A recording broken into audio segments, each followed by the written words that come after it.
The stars above Vortex 9 twinkled like scattered diamonds, but the planet below was far from beautiful. Jagged mountains reached up like claws, rivers of molten rock flowed unpredictably, and storms of electric fire danced across the sky. This was no ordinary world. It was a death world, feared across the galaxy. Yet today, it was the center of attention for one of the most unusual events in history, the interstellar survival games. From orbit, the Galactic Council watched as ships carrying teams from hundreds of species landed on Vortex 9. Each species believed it had what it took to survive the challenge. Most arrived in gleaming vessels, full of technology, weapons, and confidence. One by one, the champions of the galaxy stepped out, armored reptilians with scales like shields, insectoid teams with psychic link networks, towering robotic beings, and many more. Among them, a small group of humans climbed down from their modest shuttle. Their clothes were simple, their tools basic. The other species looked at them and snickered. Humans, they thought, were weak. Not fast enough, not strong enough, not smart enough. But the humans didn't mind. They had trained hard for this moment. They had their wits, courage, and teamwork, which might just be enough to survive a planet that had killed far stronger opponents. The arena was unlike anything they had seen before. Vortex 9 itself seemed alive. The ground pulsed with energy, rivers shifted suddenly, and jagged rocks sometimes rose from the ground like teeth. No map, no guide, no tool could predict the hazards perfectly. It was a planet designed to test every skill and flaw a competitor had. Remember, the human team leader, Captain Maya Chen, said, "This is about patience, observation, and working together. Watch the planet. Watch each other. Don't panic." The humans nodded, checking their simple gear, ropes, portable scanners, climbing tools, and basic survival kits. Nothing fancy, but enough if they used them wisely. Elsewhere, the other teams laughed and boasted. "This will be easy," a large, armored reptilian said. "These humans are nothing. I could cross this terrain blindfolded." "I hope your overconfidence doesn't cost you," Maya whispered to her team. She smiled faintly. It was already clear that arrogance would be the first hazard for many competitors. As the starting horn blared, a sound that echoed across the jagged valleys, the chaos began. Almost immediately, the first challenge struck. A lava river erupted from a cracked mountain, spilling over a path that several teams had already chosen. The insectoid hive mind froze. Their psychic network overloaded as they tried to coordinate a route. The largest robotic teams attempted to cross with sheer strength, but the magnetic fields in the river's path pulled their metal bodies down, causing sparks to fly and joints to jam.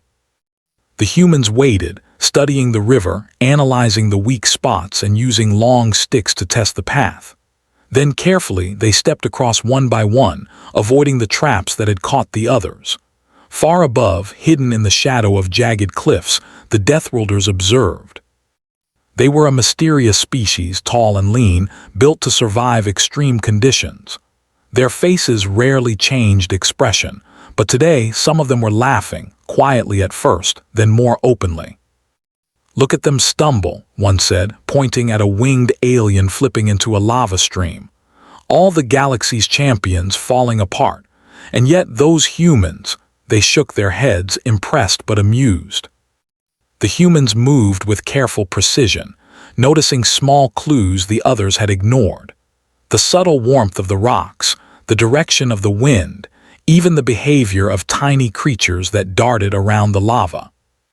They adapted as they went, and slowly they gained ground while other teams faltered.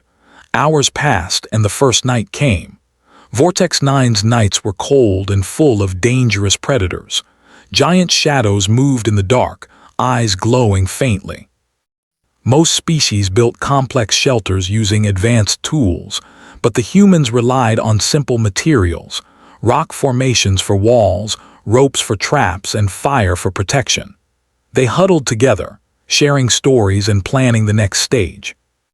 "Did you see that robotic team?" one of the humans whispered. Their arms are all burnt from that plasma storm. Maya smiled. This planet isn't just dangerous, it's teaching us. Every mistake is a lesson, and every obstacle is an opportunity if we stay calm. Meanwhile, many other species were struggling. The winged alien team had lost one member to a sudden gust that threw them off a cliff. The psychic insectoids were arguing internally, unable to agree on a single plan. The armored reptiles had fallen into a trap of their own making, overestimating their strength. Even some of the robotic teams had short circuits from the magnetic surges. The humans, though exhausted, felt a quiet confidence growing. Each failure of others was a warning to themselves. Never rush, never assume, always observe. By the second day, the planet's challenges grew more unpredictable. Lava turned to quicksand in some areas, strange storms formed above cliffs, and predators roamed near the water sources. Many species panicked. Some teams argued among themselves, blaming each other for missteps. Some tried to use brute force against obstacles that required subtlety, only to fail spectacularly. The humans, however, moved like a single organism. One would scout ahead while another prepared tools. When danger appeared, they communicated clearly and acted quickly. Maya led with calm authority, ensuring that each member understood their role and the importance of teamwork. They did not rely on advanced technology, only on observation, reasoning, and trust in each other. As the day ended, another hilarious scene unfolded. A massive alien with 3 heads attempted to leap over a chasm using its technological boosters. It miscalculated, landing halfway and sliding into a pit of sticky tar. Its teammates tried to pull it out but got stuck themselves. The humans walked around the scene, careful not to fall into the same trap, and moved on while the alien team struggled. The Deathworlders laughed again, their amusement echoing silently across the canyon. They were experts in survival, yet even they were entertained by the chaos unfolding before them. They whispered among themselves, "Every species fumbles, but humans, they may be different. There's a spark in them." By the third day, the humans had not only survived, but had adapted to the unpredictable planet better than most. They had learned to read subtle signs. A rock that vibrated slightly might indicate a hidden tunnel. A change in the wind could signal an approaching storm. A flock of birds might reveal a safe path. Each day, they became faster, smarter, and more synchronized. Meanwhile, the other species continued to make mistakes, often repeating the same errors over and over. Their confidence turned into frustration. They had underestimated Vortex 9, and it was showing them no mercy. Some began to quietly envy the humans. How could a small, seemingly weak team survive where the galaxy's strongest were failing? As night fell on the third day, the humans set up camp once again. Their faces were tired, clothes torn and limbs bruised, but their eyes held a quiet determination. They knew the planet would continue to test them, and the biggest challenges were still ahead. But they also knew one thing. As long as they stayed clever, calm, and together, they had a chance to succeed where others had failed. High above, the Deathworlders observed from a cliff. They laughed, not with cruelty but with admiration. "It's only the beginning," one of them said, "but these humans, they may surprise us all." And with that, the first part of the interstellar survival games ended, leaving the galaxy's strongest teams bruised, battered, and humiliated. While a small human team quietly began to prove that ingenuity, courage, and teamwork could survive even the deadliest world in the universe. The next morning, Vortex 9 awoke with a roar. The skies glowed with strange green lightning, and the ground trembled as if the planet itself were stretching and yawning.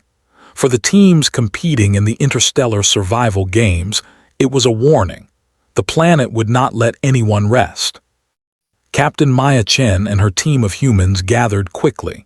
They had slept lightly, their ears always listening for danger. Other teams were not so cautious. Loud crashes, shouted arguments, and frustrated growls echoed across the landscape. Many of the galaxy's elite competitors were already losing patience. "Today, we focus on observation," Maya said firmly. "Nothing else. Watch the land, watch each other, and move carefully. Overconfidence will be punished, and luck will not save anyone." The humans nodded. Their strategy was simple: adapt, observe, and act together. They didn't have advanced weapons or psychic networks, but they had what mattered most: common sense and teamwork. The first challenge of the day came quickly. A series of massive stone pillars rose from the ground, each one covered in slick moss and strange markings. The pillars shifted slowly, as if floating in mid-air, creating gaps that could easily swallow an unwary competitor. Many species rushed forward. The robotic teams tried to calculate perfect jumps, but their metal feet slipped on the moss, causing loud crashes and angry sparks. The reptilian warriors underestimated the height of the jumps, and one fell hard into a deep crevice. Even the psychic insectoids misjudged their timing, their coordinated leap failing spectacularly as one member landed on another and tumbled off the pillar. The humans, however, approached differently. First, they watched. They noticed subtle vibrations in the pillars and the rhythm of their movement. They tested each step carefully. When one member slipped slightly, the others held out ropes and hands to catch them. By moving together, they crossed the pillars safely, their teamwork compensating for their lack of raw strength or technology. Far above, hidden in the cliffs, the Deathworlders observed. Their expressions were hard to read, but their quiet chuckles betrayed amusement. "They watch, they wait, and they learn," one said. "The others rush and fail. The humans, they are patient. I like that." As the humans continued, the planet threw another test. A sudden quake opened a deep chasm, splitting the path in two. Lava bubbled at the bottom, giving off a terrible heat. Panic spread among the other species. Many argued about which way to go, some tried to leap across recklessly, and others hesitated until it was almost too late. The humans huddled briefly. Maya examined the edges of the chasm, noting loose rocks and weak spots. "We'll make a bridge," she said. They used long logs and ropes, securing them carefully across the gap. Step by step, each human crossed safely, holding the ropes for one another. Their simple, clever solution allowed them to continue while the more technologically advanced species stumbled. By midday, the humans were beginning to feel a quiet confidence. They had learned to read the planet, to understand its rhythm and danger. Every small success added to their experience, while the other teams continued to fumble. Another comical disaster occurred as a group of tall, armored aliens attempted to climb a series of steep cliffs using advanced magnetic grappling devices. One device malfunctioned, sending a climber tumbling back into his team. The others scrambled to help, only to slip and slide themselves. The humans watched from a safe distance, stifling laughter. "Lesson for the day," one human whispered to another. "Technology can fail. Always have a backup plan." By afternoon, the planet's challenges became even more unpredictable. A dense fog rolled in, filled with tiny, glowing spores that made it almost impossible to see more than a few meters. Some species panicked. The insectoid hive mind became confused in the fog, their psychic communication garbled. The robotic teams attempted to rely on sensors, but the spores interfered, making the readings useless. The reptiles growled and clawed blindly, unable to find stable footing. The humans, on the other hand, relied on senses and teamwork. They moved slowly, feeling the ground with their hands and feet. They guided each other through the fog, whispering warnings when a branch or rock might cause a slip. Simple, careful coordination allowed them to move faster and safer than teams with far more advanced technology. As the humans progressed, they began to notice something unusual. The Deathworlders were following them closely, not in a threatening way, but observing every move. Occasionally they would laugh, soft and low at first, then louder as they watched the other species struggle. Humans exchanged curious glances. "They're laughing at everyone else," said one of the team. "Or maybe at us." "Probably both," Maya replied with a small smile. "Doesn't matter, we keep moving." By evening, the humans had reached a strange valley filled with enormous, twisting trees. The branches were strong, the roots tangled and dangerous. From above, glowing eyes watched. Predators lurked in the shadows. Many teams hesitated, unsure how to proceed. The humans, however, quickly adapted. They used vines as ropes, swung carefully from branch to branch, and marked safe paths for others to follow if necessary. They moved quietly, alert for the glowing eyes in the shadows. A sudden movement caught them off guard. A massive predator leaped from the trees. Its claws were sharp, and its roar echoed across the valley. The humans froze for a heartbeat, then acted. Using sticks, ropes, and quick thinking, they distracted the creature, guiding it away from their path without trying to fight it directly. The predator snarled but eventually left them alone. Other species tried to confront the predator with weapons or brute strength. The result was chaos. The predator dodged, one alien fell into a pit, and the robotic team's sensors shorted out. The humans, once again, had survived not through strength, but through careful observation, teamwork, and adaptability. The Deathworlders watched this scene with quiet amusement. "They don't fight, they outthink," one whispered. "I've never seen anyone handle Vortex 9 like this. Humans clever." That night, the humans gathered around a small fire. They were tired, their bodies sore from climbing, jumping, and running, yet their spirits were high. They shared rations, laughed quietly about the mistakes of the other teams, and discussed plans for the next day. "I never thought we'd get this far," one human said. "Everywhere else people would have panicked or given up," Maya nodded. "The planet tests everyone differently. We've learned to adapt, to observe, and to act as one. That is why we survive where others fail. Remember this feeling. Remember how we move together." Meanwhile, across the valley, the other species struggled to set up camps. Some teams argued, blaming each other for mistakes. Some repaired damaged equipment. Some simply sat silently, exhausted and frustrated. Their confidence had turned into humiliation. The Deathworlders laughed again, louder this time, at the sight of the galaxy's strongest teams stumbling over simple obstacles.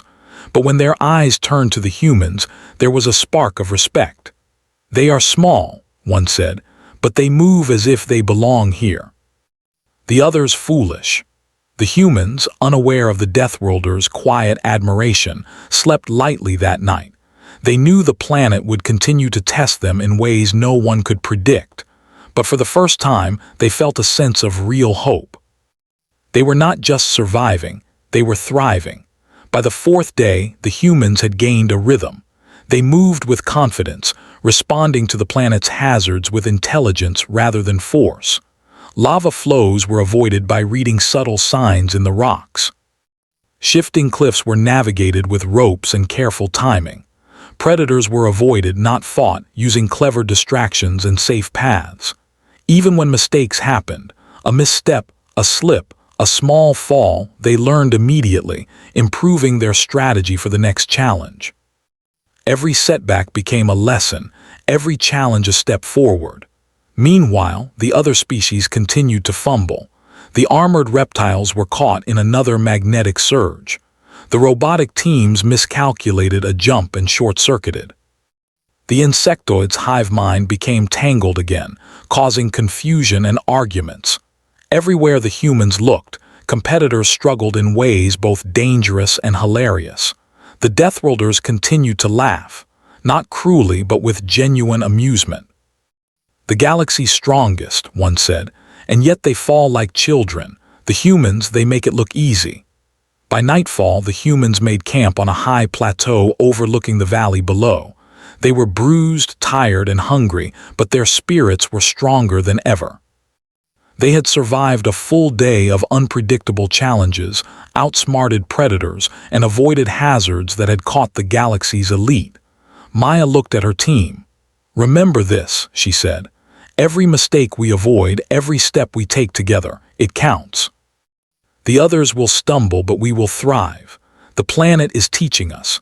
And tomorrow we will show just how strong humans can be, not with power, but with our minds and our unity. High above, the Deathworlders watched one last time before retreating for the night. Their laughter faded into the shadows, but the respect in their eyes remained. Humans, one whispered, they may be the galaxy's surprise. The others, they are nothing compared to them. And so, Part 2 of the interstellar survival games ended with humans proving themselves not through strength, but through patience, observation, and teamwork, while the galaxy's strongest teams continued to stumble, and the Deathworlders could not stop laughing. The sun rose slowly over Vortex 9, painting the jagged landscape with fiery orange and red.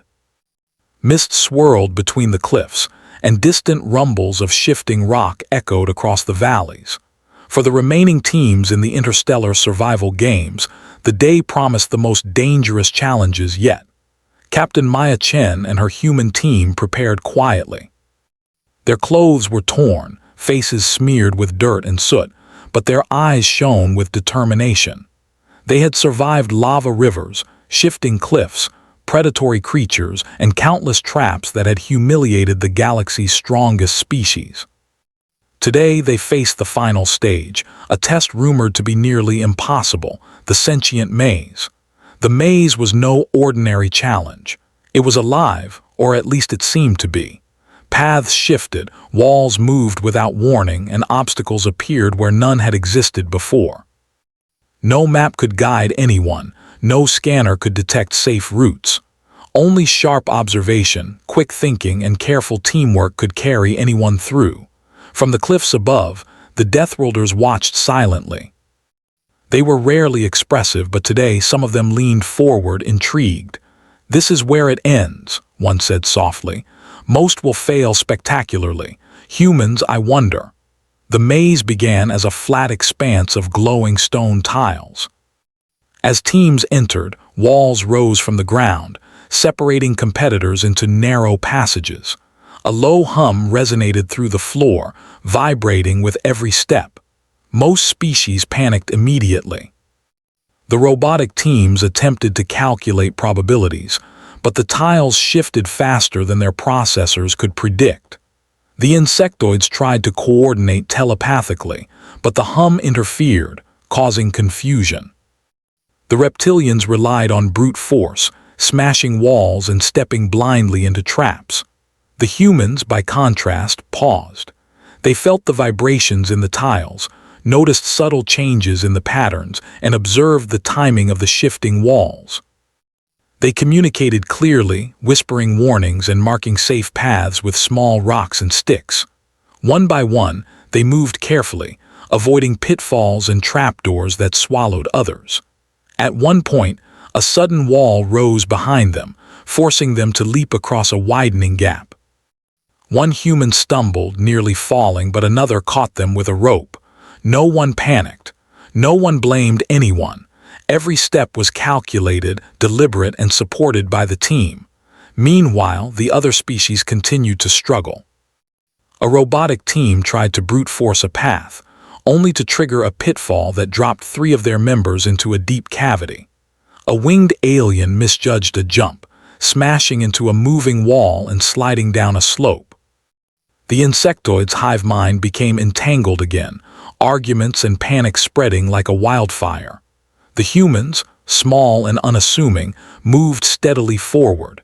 Every hazard taught them something new, every misstep of the others showed them what not to do. Slowly but surely, they became the first to reach the center of the maze. From above, the Deathworlders could not contain their laughter. It started quietly, almost hidden, then grew louder as they watched the galaxy's so-called elite teams flounder. "Every species fumbles," one whispered, "and yet these humans, they are extraordinary, clever, patient, fearless. Even I did not expect this." The center of the maze held the final challenge, a massive, rotating platform suspended over a chasm of molten rock. Glowing symbols on the platform pulsed, indicating the correct path to the finish. Step on the wrong symbol and it would sink into the lava below. The humans studied the platform carefully. The symbols pulsed rhythmically, almost like a language. One human, Raj, pointed out a subtle sequence in the lights. "They follow a pattern," he said. "Watch the rhythm and step accordingly." Other teams approached recklessly. The reptilians jumped without reading the pattern, their heavy boots triggering the wrong symbols. The insectoids, hive mind, miscalculated the rhythm, causing multiple members to fall. The robotic teams tried to process the sequence mathematically, but the symbols changed too quickly and circuits overloaded. The humans moved slowly, each step timed to the pattern of the glowing symbols. One by one, they crossed the platform, supporting each other with hands, ropes, and steady encouragement. They reached the edge safely, their faces glowing with both relief and quiet pride. Behind them, the Deathworlders cheered openly. Their laughter was no longer mocking, it was admiration. "They understand," one said. "It is not strength that wins, it is thought, observation, and unity. These humans, they are remarkable." But the challenge was not over. As the humans reached the final gate, the maze itself seemed to resist, walls shifting rapidly, paths collapsing, and the platform shaking. It was as if the planet were testing them one last time to see if they truly belonged. Maya turned to her team. "We've survived everything so far. Trust the signals, trust each other. Stay calm." They moved together as one. Each human stepped carefully, guided by observation and intuition. When a platform tilted dangerously, another team member held a rope to balance them. When a wall shifted unexpectedly, they quickly adjusted, guiding one another through the narrowing paths.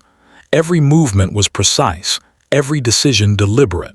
Finally, after what felt like hours but was only minutes, the humans reached the end of the maze. The final gate opened, revealing the glowing finish line. They stepped forward together, hearts pounding, exhausted but triumphant. Far above, the Deathworlders erupted in applause. Their laughter, once full of amusement at the galaxy's other species, was now filled with genuine joy. "They did it," one said. "They survived where others failed. Clever, patient, brave, they earned it." The other species arrived shortly after, battered and bruised, their pride wounded. Many were silent, unable to comprehend how a small human team had outsmarted challenges that had defeated so many. Some glared, some muttered, but none could deny the truth. The humans had won. The humans gathered together, smiles breaking across their tired faces. They had survived the planet that had humbled the galaxy's strongest. They had succeeded not because of power or advanced technology, but because of ingenuity, teamwork, and courage. Maya looked out at the other teams, then at the cliffs where the Deathworlders watched. "We didn't come here to show strength," she said softly. "We came to prove that humans can think, adapt, and work together. That is our greatest weapon. That is why we survived." The Deathworlders nodded. For the first time in recorded history, they stepped down from their cliffs, approaching the humans directly. Their leader, tall and imposing, extended a hand. "You have done what few could even imagine," they said. "Your species shows a spark, one that may change the galaxy. We laughed at the others, but you earned respect." The humans accepted the gesture, feeling a sense of pride and accomplishment unlike any other. For days, they had faced danger, chaos, and unpredictability. Yet they had emerged stronger, wiser, and more united. As the sun set on Vortex 9, the humans stood together, looking at the horizon. The planet was still dangerous, still unpredictable, but they had learned its rhythm. They had survived, and in doing so, had shown the galaxy that humans were clever, resilient, and adaptable beyond measure. Later, as celebrations began, the other species approached cautiously. Some offered handshakes, some words of respect, and some silent acknowledgement. The humans smiled and nodded, knowing that they had not only survived but had earned their place in the galaxy's memory. The Deathworlders lingered a while longer, watching the humans laugh and celebrate. One of them spoke quietly. "We thought they were weak. But weakness is only what you call it when you don't understand it. Humans, they are extraordinary. And with that, the interstellar survival games ended. Most species left the planet humbled, some humiliated, and others inspired to rethink what they thought they knew about survival. The humans, small and unassuming, had triumphed through intelligence, unity, and courage. The galaxy had witnessed a new standard of ingenuity, and the Deathworlders, who had laughed at the chaos, could not stop admiring them. The humans, tired but triumphant, returned to their ship. They looked at one another and smiled. The galaxy had underestimated them, the planet had tested them, and the strongest species had mocked them. Yet they had proven something far more important. Even in the deadliest places, humanity's spirit and cleverness could overcome anything. And somewhere far above the cliffs, the Deathworlders watched once more, laughing softly. This time, it was not at anyone's mistakes, but at the joy of seeing a small species rise above all odds, leaving the galaxy to wonder, what can humans not do? Every species fumbled in the challenge, and the Deathworlders couldn't stop laughing.